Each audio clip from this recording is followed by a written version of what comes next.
Each year, more than 16 million Americans devote over 17 billion hours to caring for family and friends battling Alzheimer's disease and related dementias. Organizations like the ARK of SC play a pivotal role in easing some of the challenges associated with caregiving.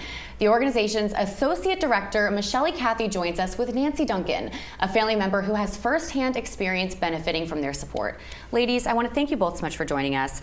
And Nancy, I'll start with you. Can you tell me a little bit about yourself and the loved one that you're caring for? Sure. We have been married almost 49 years and met on a blind date in college. I have been a teacher and a musician my whole adult life. He has worked in some area of law enforcement his whole adult life as well. We've been blessed with 3 wonderful children. They have wonderful spouses, 6 beautiful grandchildren. So I've been very blessed. Yeah. And when was your husband diagnosed? 2016. 2016. And can you talk about, the biggest stresses as a caregiver? Yes. I think the biggest stress and challenge is that you're not just looking at one person that's one-dimensional with Alzheimer's or any other dementia. There have been, over the last few years, many other medical issues that have entered the picture, both for him and for myself. And it's very difficult to, for instance, I've had 10 surgical procedures in the last 4 years. To care for someone with dementia while you're going through this and months of physical therapy. And on top of things, he had a stroke and a heart attack back in September. So we had then months of cardiac rehab, things like this that you don't plan on. And it's certainly not the way you saw your retirement playing out. And now, how has the ARK of SC benefited you and your husband? They have been fabulous.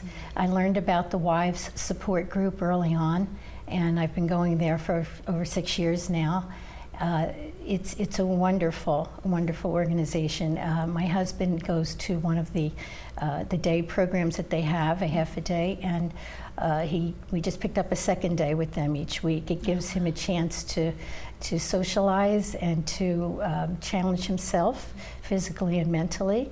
And he really enjoys going to it. It gives me a little bit of a break so that I can take care of things that I would like to do as well. Yeah, and it's wonderful that the ARK offers programs like that, because I'm sure that many people that are battling Alzheimer's don't have those resources to go out and socialize. And Michelle, can you talk about, in addition to those programs, the other services that you guys offer at the ARK?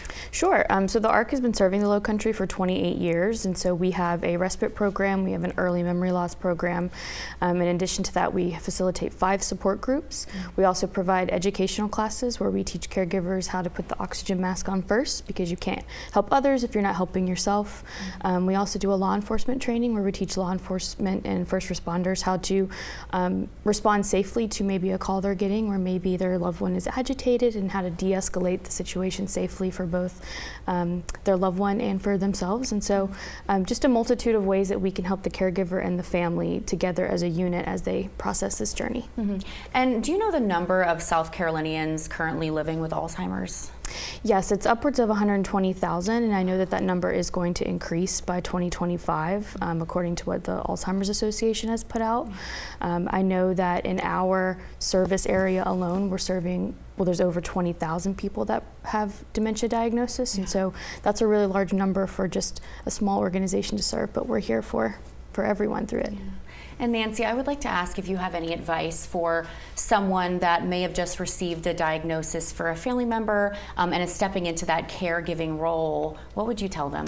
I absolutely do. I would say to consult with an elder care attorney. There are many things that we think we have in place, and the situation may change now. And to also find through the ARK, hopefully, the support that they need, because dementia is not something that just happens one day and it escalates immediately. It is a slow process, and many times you don't really understand what you're looking at. There's a lot of reading involved that is helpful, but there's nothing more helpful than having human contact with people that are also going through this, that can verify your emotions and help you along the road.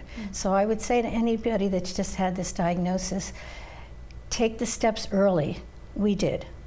We moved shortly after the diagnosis to a 55 and over community. because I looked at my home and I thought, how am I going to handle this all by myself? And it was a wonderful move on our parts. Things like this that you don't want to wait until they get to the point where they are so confused that something like this is very devastating to them. My husband was able to take part in these decisions when we made them. And I can't say that it would be the same if we chose to do that right now. Yeah, absolutely. Well, I want to thank you ladies both so much for joining us. And the ARK needs our support to continue to provide the services and the help that they do. And they have their 25th annual Race for the ARK that's happening Saturday, August 24th. And for more information, you can visit thearkofsc.org. Ladies, I want to thank you so much again. Thank you. Thank you. We're back in 2 minutes.